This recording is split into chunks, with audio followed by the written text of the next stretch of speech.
And I think the only thing you need to know about this sequence, which starts on 189, is that Xanther is 12 years old.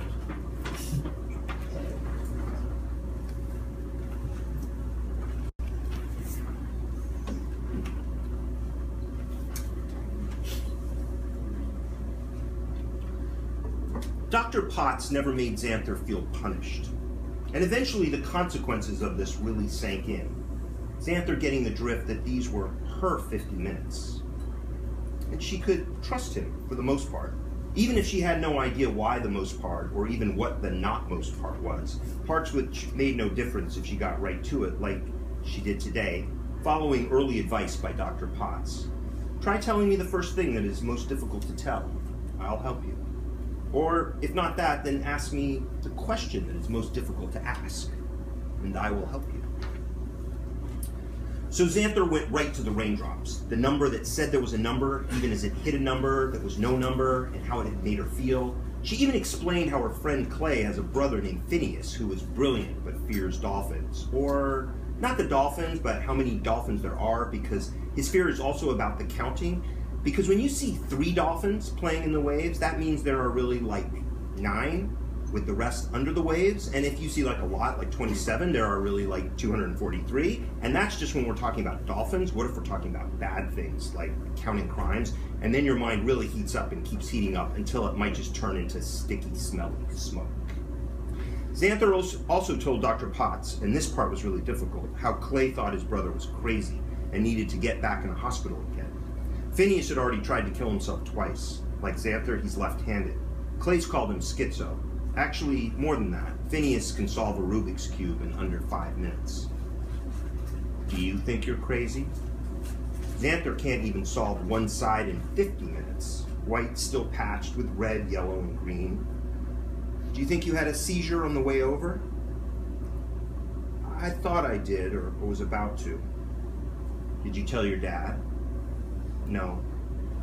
Along with the question song, seizures is the other thing she and Dr. Potts talk a lot about. Even if Xanther would prefer not to. Since December, she's been seizure-free. No pills either. Just the new diet, ketogenic. Xanther doesn't mention how she always sees a brass key clutched between her toes, but she does describe her hunger. Thirst, too.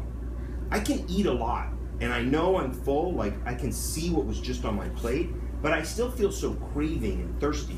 I drink water, but like the water doesn't seem to answer the thirst. Does that make sense? Even during this session, while replacing by a flip and a right double twist one yellow tile with another white tile, the subject comes up. Dad, too, was so sweet. At square one, I could see he wanted the French toast. I told him I didn't mind, and like I really didn't, but he still had what I had. Why the frown? I'm getting some big surprise this afternoon, and I'm not even excited.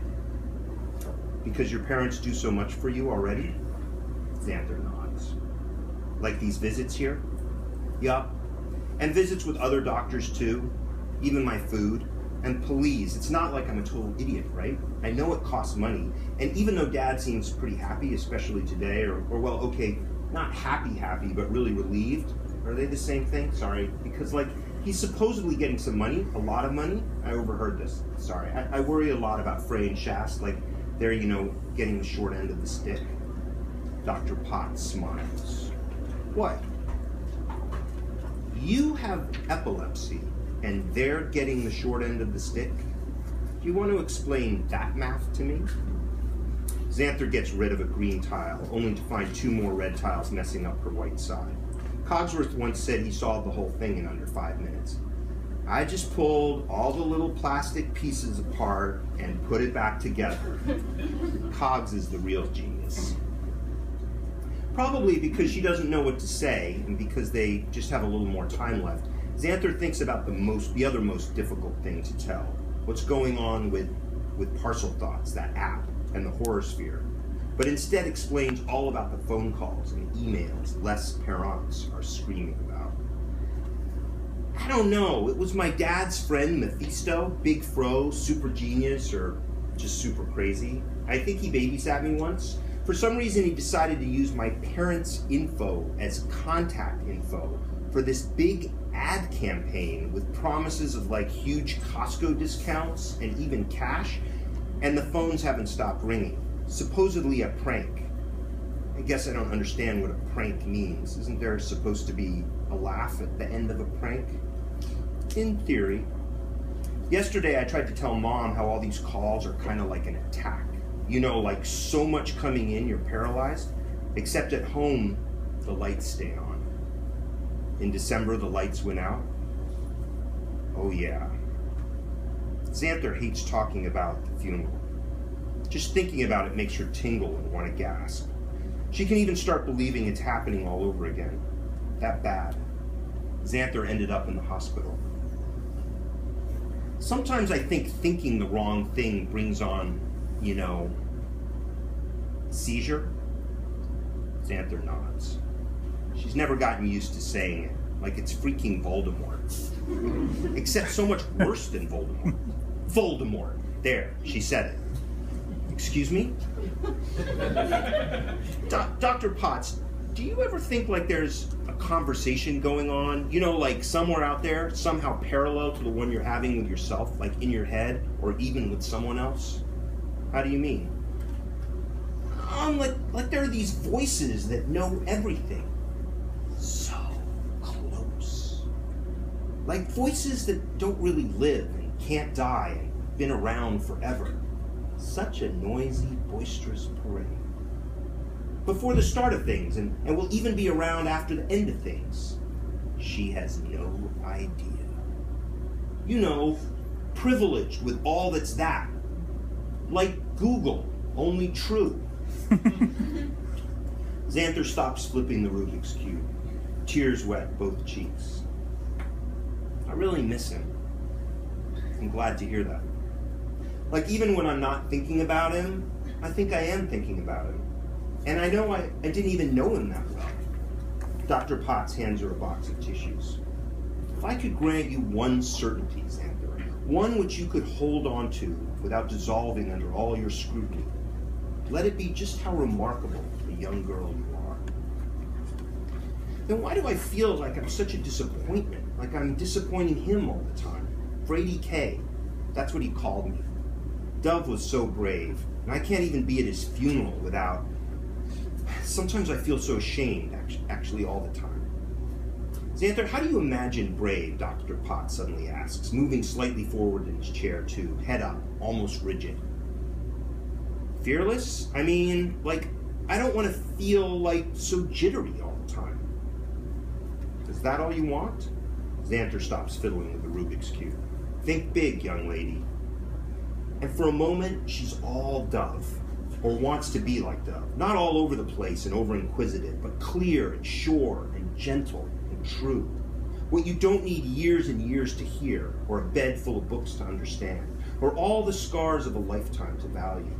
Something so small and light, it practically sits in your palm. What Xanther could share, what would bring comfort, and in times of fear, could bring calm. Isn't not jittery like a good start? Xanther says instead, back to the Rubik's Cube. What's happening in school, Dr. Potts asks then, relaxing back into his chair, but not quite relaxing, alert still to something Xanther can't quite follow. Any predators, preds? This new direction is a mystery, but Xanther appreciates Dr. Potts' use of her vocabulary. He already knows how many of the family's moves were because of bullying. Sometimes physical, with one particularly bruising encounter, small bones fractured, which Les Perrons still can't believe was nothing, even though Xanther swears it was nothing. Nothing compared to a full-on attack, like in Alexandria, with all of Dove's comrades in uniforms, saying if Xanther needs anything at all, they would do it, even if that meant marching into hell itself, which Xanther doesn't believe in. And then all of them standing by helpless as Xanther began slamming into the coffin, forearms first, then her head, until a ground heavier than any coffin started hitting her too. Nothing any gun could prevent, only stop. Xanther kind of wishes one of those holstered guns would have made her stop, for good. Her parents, though, didn't stand by helpless. They knew what to do. It didn't involve guns. though when Xanther got out of the hospital, she looked like someone had pistol whipped her. No school beating will ever come close to that. And anyway, the school beatings part is pretty rare. Preds are at their worst when they get other kids just to wall up, start calling her names, calling her weird, finally just looking through her, whispering through her, as if whispers and her were never there to begin with. Which generally doesn't happen until she gets afflicted, as one kid once hissed. Where was that? Georgia? Some teachers tried to step in, but that made it worse, because no teacher is going to be your friend, and no kid is going to be the friend of a kid who only has teachers for friends who aren't even friends. Probably because of Dove, something he'd said, what exactly she can no longer trace, Xanther has never given up the names of her assailants, even to Dove, who one time had gotten out his gun. Though also because of Dove, which Xanther can trace, him telling her, always speak out your situation, Xanther is never hidden from her parents when the Preds have found her again. Fortunately, Thomas Starr King, or Karma's torn sight, as Clay calls it, isn't so bad. Xanther senses something cruel there, but not triumphant. Already she's made some friends. She's even confided in them about her condition, and they seem cool with it and able to keep her confidence. No rumors run the school campus yet. Of course, none of her homies have seen a seizure, though they all seem pretty shocked by the aftermath marked out on her face at the start of this year. That was 2 weeks after the fact, and her face had gotten the least of it. Elbows and shins could keep hidden. Clay said to tell everyone she tried to catch a Christmas tree, which beat wiping out on her razor, which she'd done plenty of times, or at Runyon, hello, the latest scabs on her knees. Because isn't catching a Christmas tree so ridiculous it's not a lie? Which she never needed to tell anyway, because no one at school asked her what happened. Xanther tracks a white tile around 5 sides, flip, twist, flip, flips on flips, bringing it to rest among its white kind, with only a red and green remaining. Preds don't see me there, Xanther speaks up. I'm invisible to them. To most kids, actually. Though there is this one kid, big, like grown-up big. No way he's 12 or even 13.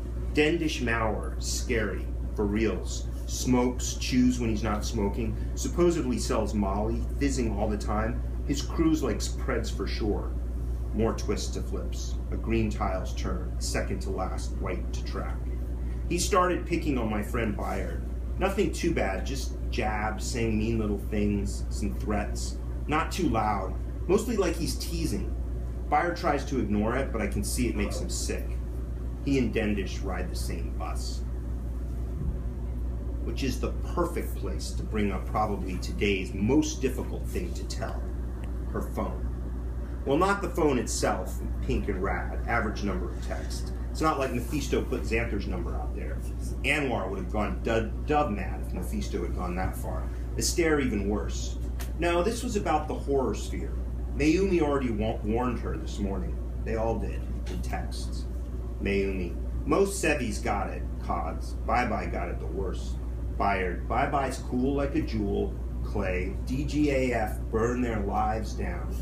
Josh, IMHO, I look better. Some creepy app called Mutilate. Emoji makes it way harder for adults to catch on, Clay claims, and with good reason. The app's way sicker than Ugly Booth or Zombie Booth. Does with pixels what knives and rusty can openers could do to your face. Dove, I know, would do something. He'd stand up for his friend, and I know I should for Byard. But I don't know how. Dendish comes near, and I mean, like, I even see him down the hall, and I freeze. Talk about Frady K. Xanther can't even look at some pictures on her phone. You're not going to tell Les Perrons. Should I? Dove could look anything in the eye. I can't. Not even my friends, my parents. Not even you. As if to prove it to, Xanther tries to focus on Dr. Potts' eyes. Keep there for what, a second? And though she finds nothing but warmth, she doesn't last, not even a second, because, like, what's he looking at, and how at her, and with her looking at him too, probably understanding something she's thinking without her understanding what she's thinking, and no question something he'll have to do something about, right? Especially if she keeps this up, this looking at it, right? Something she won't know how to respond to or defend or answer.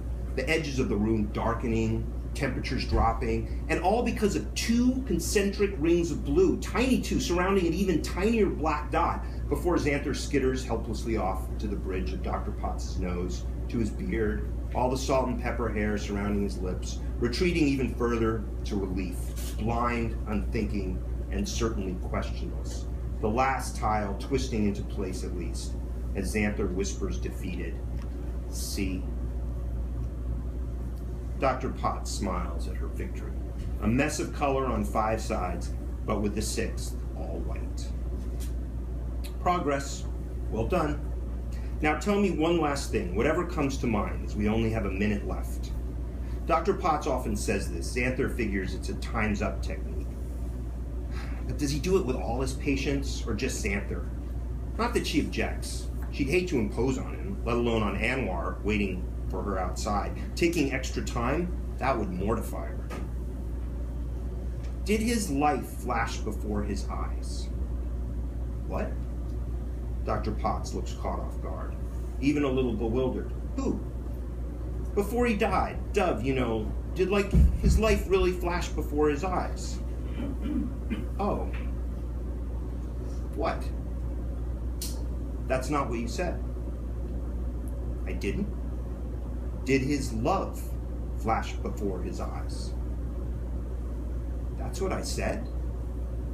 Dr. Potts nods. You sure? Yes, and I'm sure it did. Thank you.